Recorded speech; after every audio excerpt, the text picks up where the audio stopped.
Now, for Monday's keynote, we are happy to welcome Jennie Magiera back to Iowa. Jennie is the author of Courageous Adventures, and is the founder and president of the nonprofit Our Voice Alliance, whose mission and key program, Our Voice Academy, aims to elevate marginalized voices and perspectives to improve equity and empathy in education. Jennie is a White House champion for change, an Apple Distinguished Educator, a Google Certified Innovator, TEDx speaker, TWG member for the U.S. Department of Education's National Education Technology Plan. I'm happy to welcome to the stage my friend Jennie Magiera.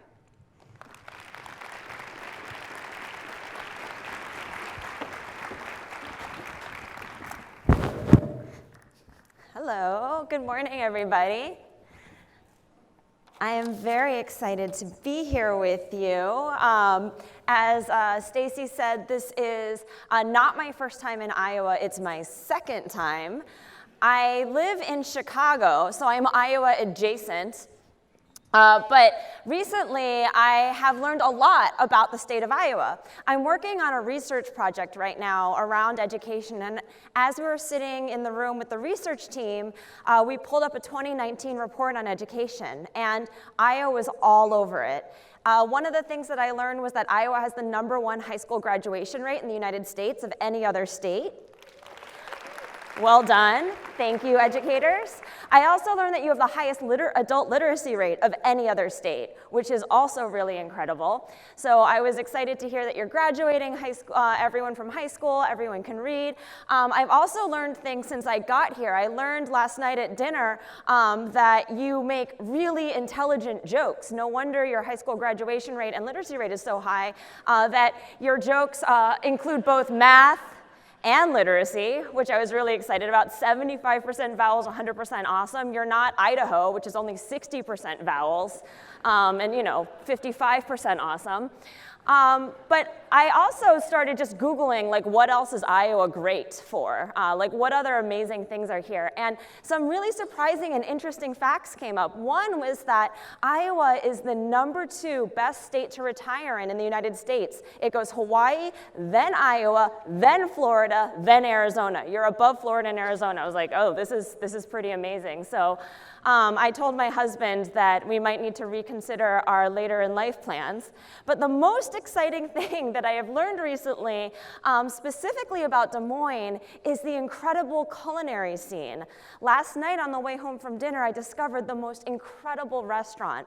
Now, as an Asian American girl here in Des Moines, I was especially excited to see this restaurant that is not just a Chinese restaurant, but it's a Chinese restaurant that's also a pizzeria. Has anyone been here before? Yes? Let's do a quick audience vote. Should we go? Yes? All right. Fong's Pizza for lunch, everyone. So I was pretty stoked to see that, and it's now on my bucket list of places to go when I retire here. Now, today is a really exciting day for me, not only because I'm here in Iowa with all of you, and I got to meet the governor, which I was full-on shamelessly fangirling her and asked for a photo, but I'm also really excited to give this talk. This talk is really meaningful for me. It's about untold stories, and we'll get into what I mean by that in a little while, but this is the end of my time giving this talk, and it's a very personal talk, and it's from my heart. So this is a very emotional time for me to share this with you, and I hope to bring you into my heart as I share these stories with you, and I welcome any of you after the talk to have conversations, to get your thoughts as I move on to tell new stories from here. So let's begin with the first story. This story is about a little girl. This little girl's 9 years old, and her name is Kyoungshin. Kyoungshin grew up in Seoul, Korea, and her mother and father would sit them down at dinner every night, and they would tell Kyoungshin and her brother and sisters about their dreams, their hopes, their goals. Her father's dream, above any other dream, was to become a doctor and to move to the United States. He wanted to achieve that elusive American dream. So imagine her excitement when she heard one night at dinner that her father had achieved his dream. Not only was he going to get to be a medical professional, but they were moving to New York City. They got on a plane, they landed at LaGuardia, they took a cab to Flushing, they set up in the apartment, and little Kyungshin thought, this can't get any better. But then her mother came up to her and she said that the next week they were going to go on an adventure. They were going to go to New York City Hall, where Kyungshin was going to get a new American name. This was really exciting for Kyungshin. She felt like this was a whole new life for her. She got to rebrand herself as someone new. She said, Mom, what's my new name going to be? And her mother said, oh, don't worry. We went to our next door neighbor to find out what the best name would be for you. And her neighbor picked out a name that she said was timeless, classic. An American girl of any age would love to have this name. It is the most elegant name that any young woman could ever want. Carol. Any Carols in the house? No? No? One? Hey, Carol. Good name. Now, little Kyungshin and her mother woke up early, put on their best outfits, and walked to City Hall. They got to the desk, they strode up, put back their shoulders, and Kyungshin's mother said, I would like to have this new name for my young girl. And the City Hall clerk said, sure, what will it be? And the mother said, Carol. And the City Hall clerk said, okay, how do you spell that? And the mother said, I don't know, I didn't write it down. Looked at Kyungshin. Kyungshin's like, I don't know, I just got here. I don't know. And so she sounded it out. Now, the thing that's interesting about the Korean language is that in Korean, there is no R sound phonetically. And it's very difficult to end words in a consonant. And so when Kyungshin's mother pronounced Carol, it came out Kero. And so the City Hall clerk wrote down Kello. And little Carol, Kyungshin, became Kello. Now, Kello went to school that year and started 3rd grade. She sat down in her desk, and the teacher called roll, and when she got to Kello's name, she said, that's interesting. Where did that come from? I've never heard that name before. And Kello said, it's kind of a mistake. And immediately, all of the kids began to laugh at her and make fun of her, and all of a sudden, this became Kello's single story. She was the foreign girl from a random Asian country people hadn't really heard of, who had a mistake for a name. And Kello, who had once been incredibly vivacious, super outgoing, incredibly confident, became inward and introverted and shy. She lost her voice, she lost her spark, she lost that thing that made her glow from the inside, because all anyone defined her in as was the girl with a mistake for a name. It wasn't until she got to 4th grade that her teacher asked a very different question that everything changed. Instead of saying, where did your name come from, she said, what would you like to be called this year? And little Kello thought to herself, no one's ever asked me that before. Even when I got to rebrand myself, I wasn't asked what I wanted to be called. My mother asked my neighbor. And so she thought and she thought, and she thought of a book, a story that she was reading called Katie the Great. And in this story, this little character named Katie, she was smart, and she was brave, and she was funny, and she thought to herself, that's who I am inside. That's the me that nobody sees. I want to be that person again. So she looked at her teacher and she said, I want to be called Katie this year. And so little Katie grew up. When she turned 17, she went and she legally changed her name to Katie, and she told her mother and father, her friends and family, I am now Katie. And you know what happened to little Katie? She did grow up to be smart, and she did grow up to be brave, and she did grow up to be very funny, and she also grew up to be my mom. Now, my mom is rocking her very cool fanny pack. I hear that there is an arcade bar that you can go to here in Des Moines where they have fanny packs for your tokens. So if you would like to join my mother's style, there's a local place you can do that. Now, my mother would tell me this story, and she would tell it to me over and over again, usually when I came home angry at one of my teachers.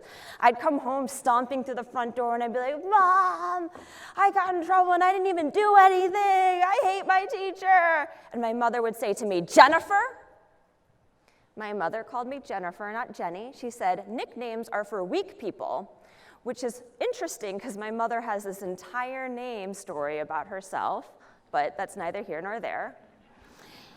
My mother would say to me, Jennifer, you listen to your teacher, because one day your teacher is going to ask you something that can change your life.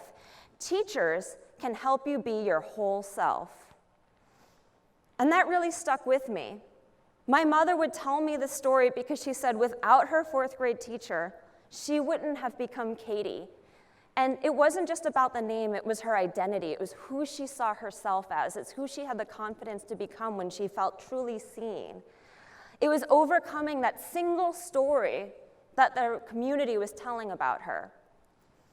It wasn't until a few years ago that I was watching a TED Talk by Nigerian author Chimamanda Ngozi Adichie, The Danger of the Single Story, that I had a phrase for this, that single story. Has anyone seen this before? It's incredible. Now, in this TED Talk, Chimamanda says that there are these single stories that become pervasive about groups of people, and these single stories then begin to define those people. And as we continue to tell them and retell them and fail to tell the untold stories, these stereotypes become truths. The thing she says about stereotypes is not that they're necessarily untrue, but that they're incomplete. And so I began to think, as we're considering these single stories that are out there, what are all the untold stories that we're failing to tell and retell and elevate? How can we identify those untold stories and amplify them so that we can shatter some of these stereotypes that are out there? In education, we have so many stereotypes and biases, not only about our students and our communities, but our industry, about educators themselves, about what we do and how we do it and what we need to serve our students and communities best. And so today I have 5 untold stories that I'd like to amplify with you, with this room. And I hope today that we can think about how to identify more and tell them. The first single story that I'd like to shatter is the single story of student self-image and the untold story of limitless potential. Now, 2 years ago, in 2017, I was the Chief Innovation Officer of a school district on the north side of Chicago. If you're ever at Chicago O'Hare Airport and you get delayed or your flight is canceled, which is very, very likely, you could always just walk out to the Des Plaines School District, where we have amazing schools that you can come and visit and tour. We have heat and food and water for you. O'Hare doesn't always have those things. And in my time there, I wrote a lot of grants. And one of the grants I wrote was to bring computer science to our youngest learners. I was really excited to hear your governor talking about the priority that you're putting on as a state in computer science. And at our district, we had the same goals. With the grants that we won, we purchased these robots from Wonder Workshop, Dash and Dot. Does anyone use these in their classrooms? Love them.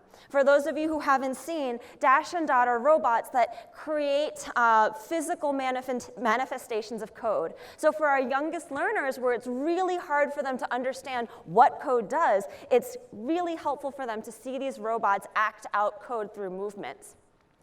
Now, we spent so many weeks and months planning our launch of our computer science program in our PK5 classrooms. And we decided to do a CS week in December, where we brought all the kids together, and for an entire week, we did an intensive boot camp around computer science and coding. I was really excited to be there that first day and capture all the video, put it on social media, feel very, very proud that we were doing all of this work. I was ready to fish for compliments and be like, we did this, look how great we are. So imagine my disappointment when I walk into the room and the first thing I see was 3 of our star students, the ones who are usually in the front row with their hands up, in the corner, boxes unopened, full face pouting. I walked up to these 3 young girls, these 4th and 5th graders, and I said, Katie, Bianca, Daria, what's going on? Why aren't you coding? And Bianca looked at me, did a full eye roll that went 360 around her head, put her hands on her hips, and she said to me, ugh, Miss Magiera, we can't code, we're just girls. And that broke my heart. I have two young ladies in the front row right here, and they're just shaking their heads. They're like, that's not true. And that's how I felt too. I was so hurt and sad for them. In fact, I started to get angry, and I thought, why do they think this? It's mass media's fault. Of course they think this. There's this single story when you look in the media of who can be a computer scientist. I mean, look at Steve Jobs. He's a guy. Sergey Brin, he's a guy. Mr. Robot, he's a guy. Where's Mrs. Robot? I don't know. She doesn't get a TV show. I thought to myself, you know what? We're canceling Computer Science Week. Instead, we're going to talk about stereotypes and gender bias. We're going to shatter these ideas, and together we're going to succeed in woman power. Let's do this. I had to stop, slow my roll, take about 3 steps backwards, and realize to myself that I was a school district administrator. I had a higher degree of maturity than I was showing, and I needed to be the best version of myself. So I looked the 3 girls in the eye, and I did what any adult, mature school district administrator would do. I said, ladies, I triple dog dare you to code. I said, what? I said, I triple dog dare you to code. I believe so deeply in my heart that you can code, that if you can't code by the end of today, you can do whatever you want for the rest of the week. We could do whatever we want. I said, yes, you could do whatever you want for the rest of the week. They're like, we could just play Pokemon Go all day. I'm like, yes, you can play Pokemon Go all day. This was when Pokemon Go was a thing. And the principal, by the way, was standing beside them being like, what are you doing? Do not make this promise. Are you crazy? I'm like, it's cool. It's fine. I'm in the district administration. I know stuff, sort of. Okay. So at the end of the week, Katie, Bianca, and Daria created this video. I want you to take a look at the days of the week and remember that my triple dog dare bet with these 3 young ladies was that if they could not code by Tuesday, they could do whatever they want for the rest of the week.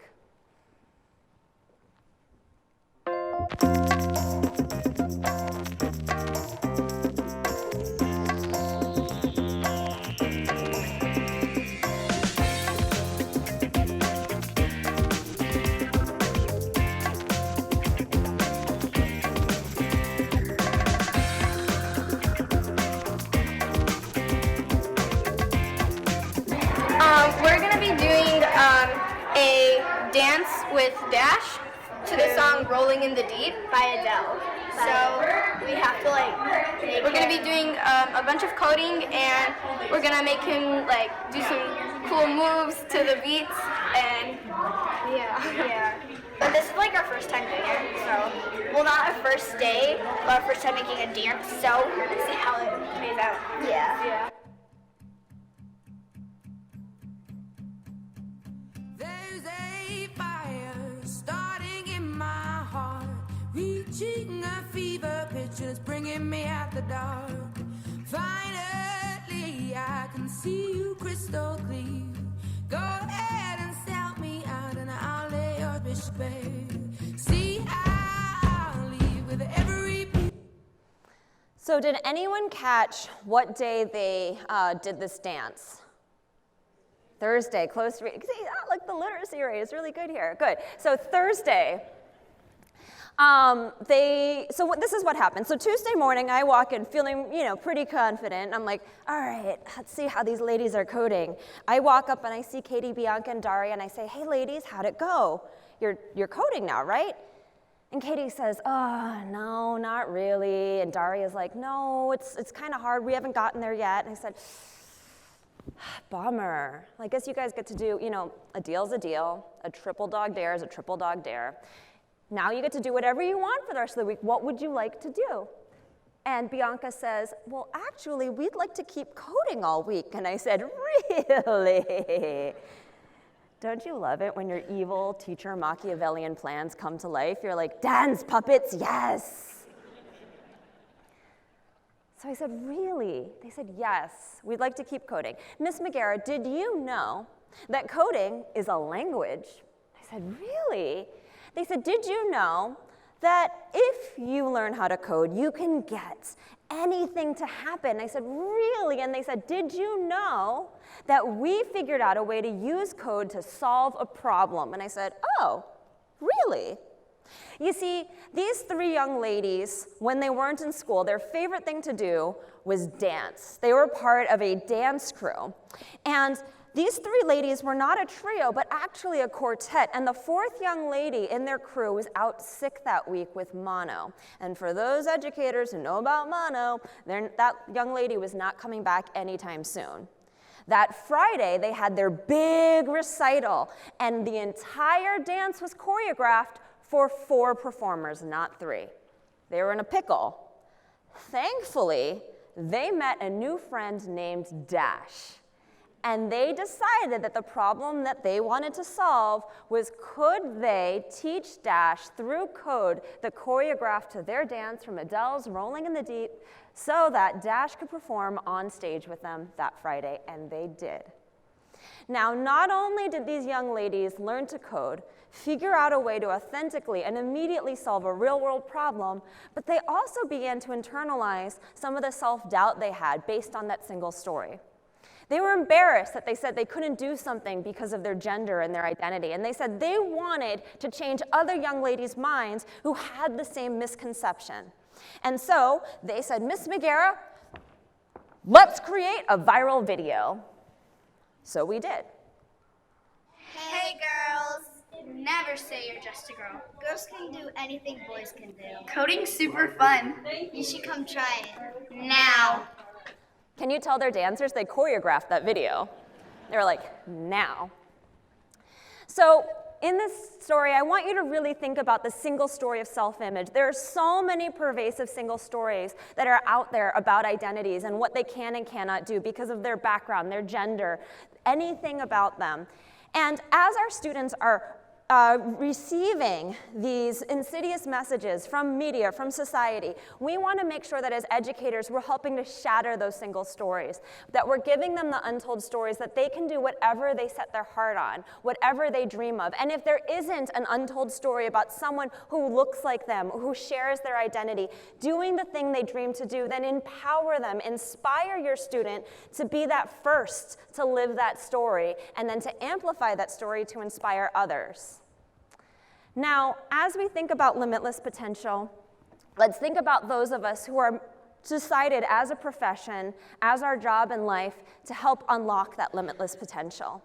I'd like to talk about the single story of teachers and the untold story of wizards. Now, as an educator, it has become part of my identity. And what I mean by that is that for me, being a teacher is really core to who I am. My husband, Jim, who some of you may have heard stories about in other talks, is an attorney. Boo! And if you were to meet him at Starbucks or at Fong's Pizza, and you were to sit over a beautiful piping hot dish of crab rangoon pizza, chatting with him, you would learn so much about Jim. You would find out that he is an avid Cubs fan, an avid, sad Cubs fan this season, that he loves to barbecue and grill. We live in this tiny apartment in downtown Chicago with a teeny tiny balcony, and we have 4 grills on the balcony. 4. There's like no room for humans out there because we just have grilling apparatuses. But the thing that you would not find out about Jim is that he's a lawyer. Not because he's ashamed of it, he has no shame. It's because he says, being a lawyer is just what I do for a job. It's not who I am as a person. But if you and I were to share a slice of pizza, you would immediately find out that I am an educator. Because for me, being an educator is not just what I do, it's who I am. I can't help but talk about it because I love what I do. I care about it, I think about it, I dream about it, I have nightmares about it. Now, growing up for many, many years, I had a single story of what it meant to be a teacher. I grew up in a town, in a school where teachers were a Saturday Night Live satire of a teacher. The pulled back hair, the scowl, the never smiling, the sit in your seats. I literally had a teacher who would rap my knuckles with a ruler if we spoke out of turn, and we lived in constant fear of the adult in the front of the room. It wasn't until I got to 4th grade and I met Miss Buckman that single story was shattered. We were all sitting there that first fall day in our desks, quietly, waiting for the adult to come in. And this was already weird because at this elementary school in Central Florida, adults were always watching you in line, in the lunchroom, as you boarded the bus. Even when you went to the washroom, they had one foot in the door and one eye on the stall door to make sure you weren't up to any kind of nonsense. They were like the eye of Sauron, just always watching. But for what felt like in kid years, like 17 years, we were sitting there and no one was watching us. And it got weird until it got even weirder. Then all of a sudden, this crazy woman, shock white hair, leaves poking out of it, shirt untucked, wearing only one shoe, and then just a sock on the other side, came running in and started flipping over furniture. We were freaking out. We're like, oh my God, this crazy lady just broke in. We're all in danger. This is why adults always need to be watching us. So she starts rummaging around the classroom, flipping over furniture, looking through things, talking to herself, and then she looks at us and looks us right in the eye. And we all stand frozen still, hoping she doesn't notice us, and she says, "Why aren't you helping me? I have lost my pet Tyrannosaurus Rex, Jeff, and if he doesn't get found immediately, someone's gonna get eaten and hurt. I need your help now. Up, move, help me find my dinosaur." Now, when a crazy adult tells you to jump up and start flipping over furniture, you have a couple choices. But it finally clicked in our 9-year-old heads that we were being given permission to ransack a classroom. And so we thought, okay. So we all start running around and flipping over chairs and looking for the Tyrannosaurus Rex, which is weird because I think we all knew that T-Rexes were big, but whatever. Until all of a sudden this woman slams both of her hands on an overturned desk and looks at us and says, "Everyone freeze." And if a crazy lady tells you to freeze, you freeze. So we stand still and she says, "I'm so sorry. I've lost my mind." We knew that. "I left my pet dinosaur Jeff at home to guard the fountain of youth. I saw some cumulonimbus clouds rolling and I thought it could rain and we don't want to dilute that water. I am sorry, I forgot to introduce myself. My name is Miss Buckman. I will be your teacher this year. Please sit down. We're already late for our first adventure." And we thought, oh dear God, this woman is our teacher? Single story of what a teacher was, shattered. Now, that whole year, Miss Buckman would run into the room, blow into the room, with another harebrained story that was always foreshadowing what we were going to learn that day. In 4th grade, in Central Florida, at that time, the standards that we started off the year was weather, was learning about the history of the Spanish conquistadors discovering, landing in Florida to look for the Fountain of Youth, and about dinosaurs. And she was seeding those ideas, that curiosity in us, by doing something crazy, shocking us, keeping us on our toes, but most importantly, inviting us to an adventure. Later that year, I was sitting on the rug reading a book that Miss Buckman had recommended for me. It was The Hobbit by J.R.R. Tolkien, which to this day is my favorite book. Any other Tolkien fans here? Yeah, fantasy, hey. I like you're clapping about, let's hang out, let's get pizza later. Now, I was sitting there reading it, and for those of you who weren't super super about Tolkien, let me just give you a quick spoiler alert about what the book's about. There's a tall wizard named Gandalf the Grey, loves adventures, super outgoing, really brave. And then there's a little hobbit named Bilbo Baggins, doesn't like adventures, wants to hang out and just watch Netflix. He's not into leaving his house. And one day, Gandalf the Grey knocks on Bilbo Baggins' door. And he says, "I am looking for someone to share an adventure that I am arranging." Now, little 9-year-old Jennie sitting there on the carpet reading this book, I remember rereading this sentence over and over and over again. It was so incredible to me for 2 reasons. One, I always thought adventures happened to you. You had to be in the right place at the right time. I didn't think that an adventure was something you could just decide to do, that you could arrange an adventure. The other thing I didn't realize was that an adventure was like a dinner party that you could just invite your friends to. Oh, I've arranged a little adventure for 3, RSVP, yes, please. And I thought to myself, oh my God, teachers are wizards.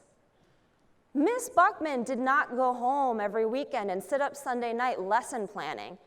She sat home on the weekends arranging an adventure that she could invite us to that Monday. Every single day was an adventure for us, and every day Miss Buckman was a wizard leading us on that adventure. In that 4th grade, speaking of mono, I had mono. I got mono, I was sick, and I was like the only 4th grader in the history of peoplekind to fake being well so I could go to school. My mom was like, I think you have a fever. I was like, no, I'm fine. I'm totally cool. I'm good. I want to go to school. I didn't want to miss the adventure that Miss Buckman was arranging for us. I mean, I infected my entire class. They all got sick. But I did not want to miss that adventure. And so as we think about the single story of teachers, about the trials, the barriers, the tribulations that we go through as educators, remember this untold story of wizards, the magic that we unlock every day, the adventures we can lead our students on, and retell that story. Now, my next single story is about resistant colleagues and the untold story of friendly dragons. Now, in that moment of, oh my God, teachers are wizards, I grew up, I became a teacher. I decided on that moment, on that carpet in 4th grade, that I wanted to be a teacher. I wanted to be a wizard like Miss Buckman. And as I started practicing in my classroom, there came a time where my boss had said to me, would you like to be an instructional coach? I'd love for you to come out of the classroom and coach others on technology use. I thought, oh, I don't really want to. I like kids more than adults. And she's like, come on, just try it. So I left my classroom and I became an instructional coach. The thing that I didn't realize was that, yes, teachers are wizards, but there's another part to that quote that Gandalf the Grey says to Bilbo Baggins. He says, I'm looking for someone to share an adventure that I'm arranging, but he goes on to say, and it's very difficult to find anyone. And Bilbo Baggins responds, well, I should think so. Adventures are nasty things. They make you late for dinner. Now, when I became an instructional coach, this is exactly verbatim what my colleagues said to me. So I saw my role as arranging adventures for my colleagues to embark on, and I'd go to my colleagues and I'd say, hey, I see what you're doing in your classroom and it's awesome. I have these really great ideas and I have these one-to-one devices you can utilize, and I think it could really take it to the next level. It could create even more magic in your classroom. I'd love to invite you to this adventure. And they'd be like, no, Jenny, I'm not staying after school to look at iPads or Chromebooks with you. It's gonna make me late for dinner. No. In fact, the first PD that I ran as an instructional coach, I was so excited about. I thought I did everything right. I mean, I had a bucket of Post-it notes, another bucket of candy. I was ready to inspire my colleagues. And I wheeled in that cart of iPads with my buckets of fun, and the teachers looked at me and got up and ran away. Not metaphorically, they physically got up and ran out the back door of the PD room. And I sat there with my iPads and my Post-its and candy and thought to myself, they're so mean. I was mad. I was like, why won't these teachers innovate for their students? Why are they being so resistant? And I was angry with them. So I did what, again, any adult, mature person would do in this situation. I called my mom. I called my mother and I said, Mom, I hate being a coach. I want to teach 4th grade again. They're so much nicer than grown-ups. I hate this. And my mother said to me, Jennifer, don't forget the story about the dragon. I'm like, oh, the dragon. Yes, okay, Mom. Now, my parents had this painting over their bed. This is the only photo I have of it, because I didn't go into my parents' bedroom and take pictures a lot. But it's this painting of a real cliff formation in South Korea, in Jeju-do. And this is called Dragon Rock. It's a real rock. And my mother would tell me this story about it to teach me a lesson.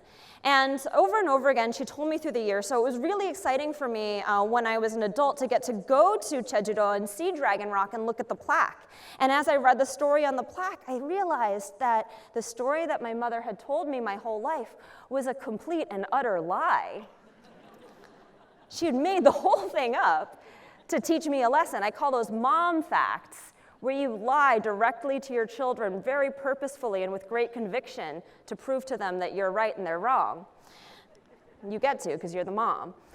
Now, my mother would tell me the story, and even though it's a lie, I'm going to tell it to all of you because it's a good story, and it did teach me a lesson. You see, my mother would tell me that at the bottom of this mountain in Jeju was a beautiful village, and the village was downright decent. Things were going okay in the village, but at the top of the mountain was this incredible resource that if the villagers could just get access to, it would change their life. It was unlimited high-speed Wi-Fi or something like that. The problem is that at the top of the mountain was a dragon, and anyone who tried to get up to the top of the mountain to access it got eaten, you know. So one day, the very brave villager decided, I am going to get the resource at the top of the mountain to make my village even better. So he climbs up the mountain, has his walking stick and his weapon, sees the dragon and starts to raise his stick to fight the dragon, and all of a sudden, he notices that the dragon's arm is covered in thorns. He puts down his walking stick, puts down his weapon, looks at the dragon and says, I'm so sorry, you look like you're in pain. Can I help you? And the dragon's like, excuse me? No one's ever asked me if they could help me before. Mid-roar, mid-bite, he stops, and he says, yes, thank you. So dragon puts out his dragon arm, and the villager starts pulling out the thorns and putting on whatever the Korean version of Neosporin is, and wipes it all on, and the dragon sighs in relief. Pain finally abated for the first time. And as he sighs in relief, the scales start to fall off, the horns start to fall off, and he melts down into another friendly villager. Villager 1 looks at Villager 2 and says, oh my God, Kevin, it's you, where have you been? No, his name wasn't Kevin, this is Korea. He was like, Kwonju, how's it going, man? How have you been? And the villager says, you know, it's so weird. I came up here years ago to try and get that thing at the top of the mountain, and I fell in the thorn bush and got my arm all thorny, and it hurt, and I thought someone would come up and help me, but everyone who came up the mountain was so focused on their thing, on what they were trying to do, that they couldn't stop to help me. They only wanted me to help them, and so I got angrier and angrier and angrier, and I started eating them because, you know, dragon life. And it was just hard, so thank you for stopping on your way to the top of the mountain to help me. My mom would tell me this story whenever I'd come and tell her that someone wouldn't listen to me or that I wasn't getting my way, and she'd say to me, Jennifer, remember the dragon. Did you stop to see what they need before asking them to do what you need? And as I thought about that, I realized, no, I hadn't. I thought I knew what was best. I thought I would come in with my devices and my ideas and change these classrooms, and I never stopped to ask, what do you need, to my colleagues? So I shifted my practice, and I thought about what my colleagues might need. I asked them, what are your biggest pain points? What are your challenges? How can I help resolve them?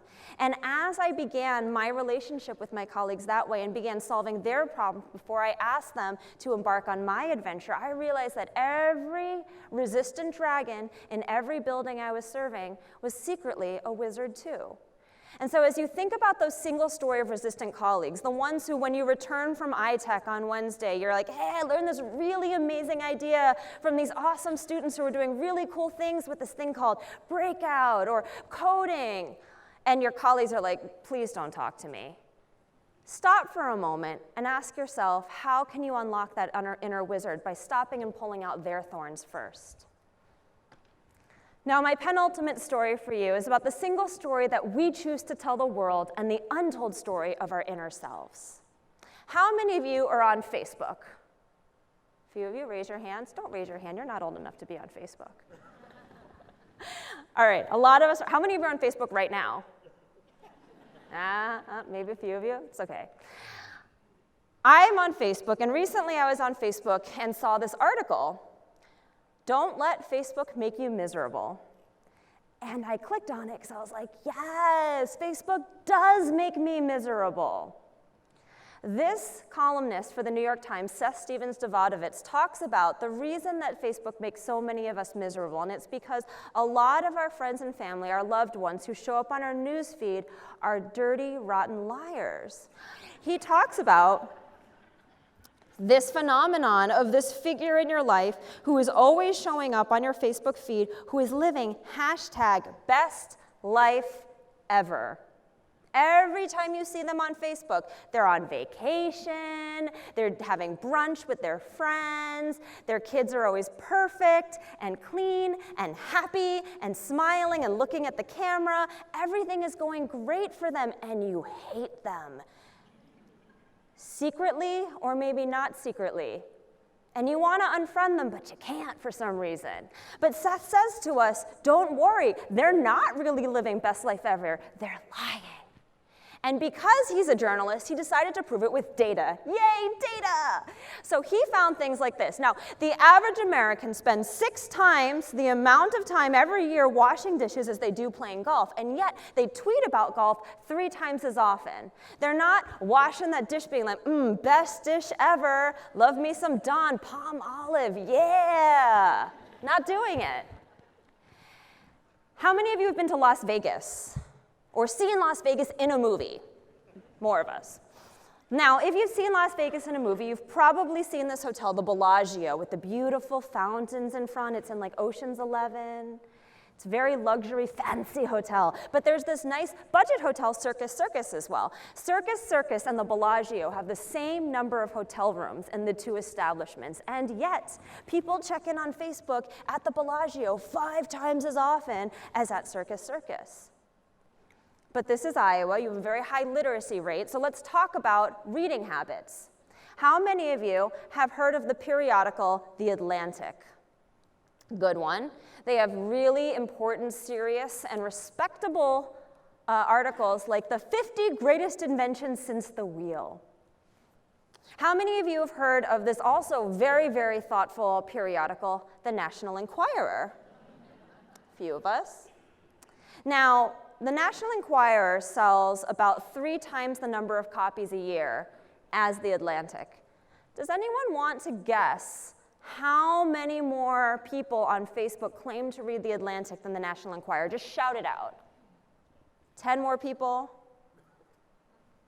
Oh, 10 times. 10 times.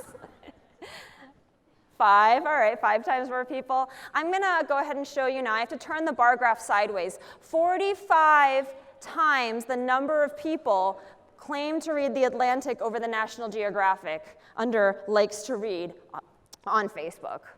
They're like, yeah, I read that article. It was amazing. They were about inventions. There were 50 of them since the wheel. Now, there's this famous saying that is told out there. It's a maxim of, you shouldn't compare your insides to other people's outsides. Makes sense, right? Don't compare who you are on the inside to what other people choose to show. But Seth Stevens-Davidovitz in this article goes on to say, but that's very difficult because other people don't choose to show you their insides. So Seth decided, how can I find out what people are really like on the inside if they're not posting it on social media? Where are people the most honest? And then he realized, at 2 o'clock in the morning in Google search, that's when you're the most honest. When you're Google searching that problem, you don't want anyone to know in the darkness and in bed on your phone, that is who you really are on the inside. And those analytics are public. So he went and he thought, what are people always claiming to do on Facebook? Like, I'm always on vacation, I'm always having brunch, I'm always taking the cutest selfies, and I'm always living #best life ever. But if you looked for the words I always in 2017 on Google, you would find out that people are always searching for I always feel tired, have to pee, have diarrhea, and am bloated. Now, these things are not mutually exclusive. You could be on vacation and have some severe gastrointestinal issues, but you're not tweeting about the second thing. I thought to myself, gosh, people, these dirty, rotten Facebook liars, I can't stand them. Why can't they just be honest? And then I realized, wait a second. Am I a Facebook liar? And I went through my Facebook and audited it. And I saw, on vacation in a geothermal spa, #best life ever. Indoor skydiving with my friends, best life ever. Sitting by a pool with mountains near me, best life ever. I'm a Facebook liar. I'm the people that people hate. Oh no.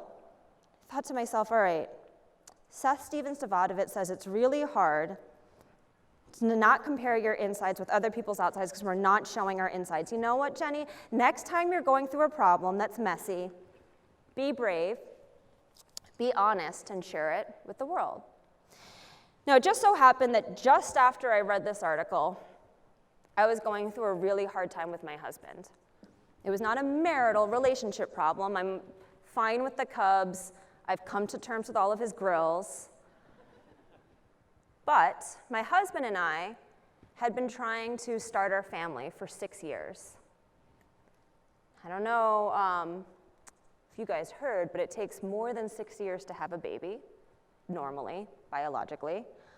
And we had a lot of start and stops, a lot of losses, a lot of really hard, dark times. And we were at a fork in the road where we were trying to make a decision, personally, financially, health-wise, if we were going to take the next step. The problem with that was a couple things. One, I didn't really know anything about that next step. I had done a lot of research and I was terrified. The other thing that was really hard with that is the world is a really cruel and unusual place. It has this strange thing the universe does to you. When you have something that you care very deeply about and a goal that you want to reach so fiercely, and you are consistently, devastatingly failing over and over again, the universe somehow makes it seem like everyone else around you is achieving that goal with ease. And so as I looked on Facebook, I saw all of my friends having millions of babies. I had this one friend who every time she sneezed, she had another kid. And I was so frustrated. And I began to doubt my own identity, my own ability. And I thought, I just can't do this. I'm not able to. My body can't. I'm a failure. This isn't who I am. It's not what I will do. And so I said to my husband, Jim, as we're thinking about taking this next step, I need to see someone else who might have gone through this. I need help. I need to talk to someone. So I asked him if I could put it on Facebook. And he was like, yeah, sure. I don't even know how to use Facebook. Do whatever you want. So I posted this on Facebook. And as soon as I hit post, I was terrified. I was like, what am I doing? I wanted to delete it and just put a beach selfie on. Why would I share this with the world? No one needs to see this. And yet, an hour later, I had over 288 people respond, comment, give words of support, love. And not only that, in the next week, I had people calling me, showing up at my door, writing handwritten letters, telling me not only that, thank you so much for sharing this, thank you for telling the story, you're not alone, you can do it, but I went through the same thing you're going through. I struggled the same way that you're struggling. And not only that, I continue to struggle. Thank you for saying it out loud. That friend of mine, the one who sneezed every time she sneezed, she had a baby, she said to me, Jenny, I went through the exact same thing. I had to get help. Why do you think I have 8,000 children? In fact, these 3, I don't even like them that much, so if you want them, I will donate them to the cause. You can have them. And there is, just as it was so devastating to be going through this challenge and feeling like I was all alone, all of a sudden to feel like you're alone in this dark room, to have the lights come on and to look around and to see that you are surrounded by people who have gone through the same thing, who have persevered and come out the other side of the tunnel, was so incredibly soothing and inspiring for me. And so my husband and I had the courage to move on, to continue, and to persevere. And because of that, we moved on, and this happened, and then this happened, and then this happened. She was like Asian from the start. She was like, oh, you're taking my photo? Hold on. Hi, what's up? And then Lucy happened. And now I use social media to be a good mother and to mock her mercilessly and to post photos that she's going to hate me for when she grows up and show it to audience of friends like you. Now, as I went through this whole process and the story of realizing about the untold stories and the single stories that we have of our lives, of how when we only share our outer selves with the world, we're creating these unrealistic barriers and hurdles for others to achieve and make it harder for them to overcome their own challenges. I thought about the untold stories on the road to innovation. Are we living #best teacher life ever in the stories that we tell? Are we creating unrealistic goals and omitting the barriers when we're trying to inspire our colleagues to take risks and to work towards innovation? And the answer is yes. In Chicago public schools, for a year, I was going around talking about in-flipping, the concept of creating differentiated mini lessons in your class through video so students in small groups could watch just right playlists for their math level while I pulled a small group of students to do work. I would go around and say, this is great. I did it in my classroom the first time I did it. They all put their headphones on, and they all started watching the videos that I had painstakingly crafted with high-level mathematical pedagogy, and for 3 minutes, my students were silent and absorbing that mathematical magic. And I thought, truly, I am a wizard, for I have made 37 4th and 5th graders silent for 3 minutes.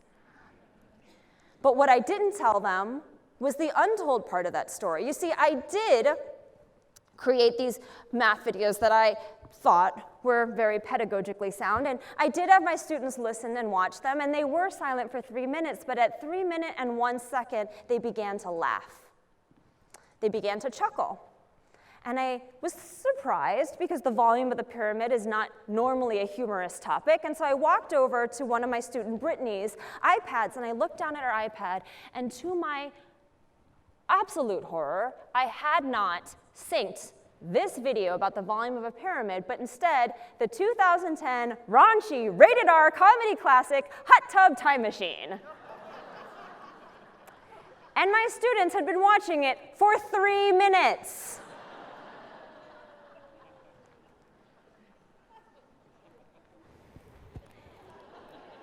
I thought to myself, well, it was nice being a teacher for a little while. I had a really interesting conversation with my class that day. I had 36 really interesting conversations with parents that night. I had a really terrifying conversation with my principal that afternoon, but I survived. I got to continue to be a teacher. And as I went on and iterated on my practice, improved on my iTunes rental habits and taste in movies, I realized that as I'm telling these stories about how we can innovate our classroom, I needed to tell the Hot Tub Time Machine story. I needed to tell other stories about how I made mistakes, because in these single stories we're telling the world, those untold stories of our inner selves are the ones that are truly inspirational, that says to someone, you're not alone when you make a mistake. You're not alone when you fail. It is normal for this not to be perfect. We can persevere. I have, and so can you. Now, my final story to you is about how technology can shatter the single story. As a tech district administrator, one of my jobs was speaking to the board about how technology can improve our schools and to try and get funding. And people would say to me all the time, Jenny, what is it that you think technology should do? Is it enhancing our connection to resources, to experts, to better textbooks and online videos? And I said, yes, that, but mostly I hope that technology enhances our connection to each other. I hope that it increases our humanity, not reduces it. I don't want our students to be sitting in front of screens all day, passively consuming content, but the work through technology, helping them see each other, understand each other, build deeper empathy and social emotional skills. And one of the huge ways that we can do that is by leveraging technology to help amplify untold stories. Our students' stories are so powerful and so important. And oftentimes, students' audiences are limited to their families, their parents, the teacher in front of them, the student they sit next to in class or at lunch. But through technology, we can amplify their stories to the entire world. This was something that we practiced across the schools that I served in. And we, over the years, helped our students to identify the stories they wanted to tell, craft stories using media, and share them with the entire world. Here are just a few of them. Oops. I'm about to code some tasks. Only got 20 lines in my Chromebook. I'm coding, writing HTML. This is coding awesome. Sick of slow internet. It takes 10 years to load a page on my Chromebook. Wi-Fi don't come on my tablet. It costs too much to buy new routers. Stop saying you can't just because you're a kid. Don't wait for an adult or a club to get started. Hey kids, this is our message to you. Yes, you can. Yes, you can.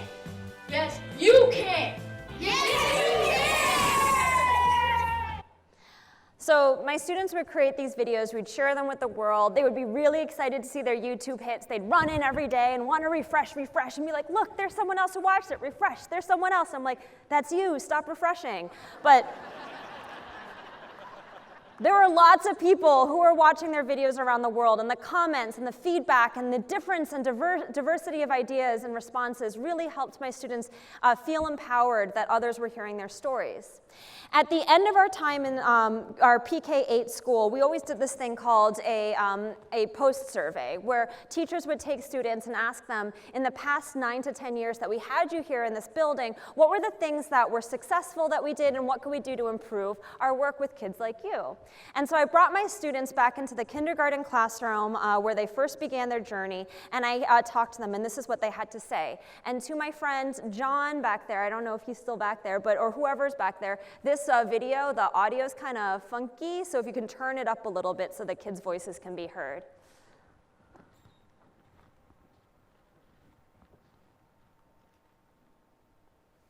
In those videos. Whoop.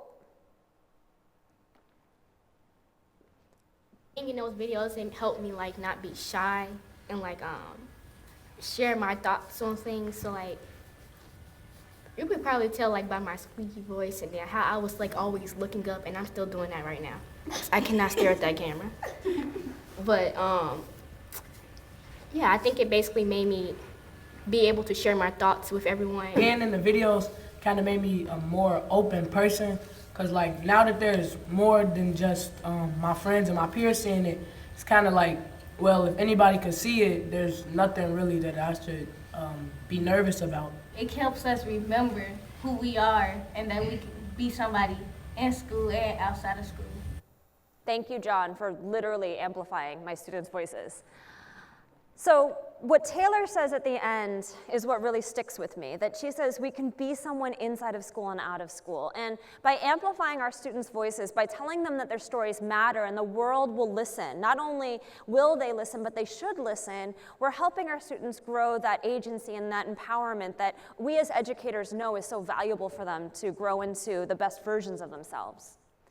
Now I just have a quick epilogue for you to all of this. Now, as you remember, from a few minutes ago, I was telling you that I had always wanted to be a teacher since I was in Miss Buckman's 4th grade class, sitting there reading The Hobbit. And so I graduated from college, and I thought about how my mom had said, teachers can help you be your whole self. And I thought, yes, because Miss Buckman, for me, helped me find who I wanted to be in life, an educator. So I wanted to go back and find Miss Buckman and tell her that I was going to be a teacher just like her. So I looked her up. I found out she had just retired from my elementary school. I wrote her a letter, and we met for lunch one day that summer. So I kind of ran in, a new college graduate, being like, "Hey, Miss Buckman, so good to see you. Guess what?" And Miss Buckman said to me, "Oh, you're going to be a 4th grade teacher in Chicago public schools this fall." And I thought, how did you know that? Oh my God, that's amazing, truly, wizard, wow. And she said, oh, well, interesting. She had this big bag with her, and she set the bag down and opened it up and pulled out this mess of paper all wrapped up in rubber bands and paper clips. And as I looked at it, I recognized my mother's handwriting. And I thought, oh my God, all of these years, since I left Miss Buckman's 4th grade classroom, my mother and Miss Buckman have been writing each other letters about me.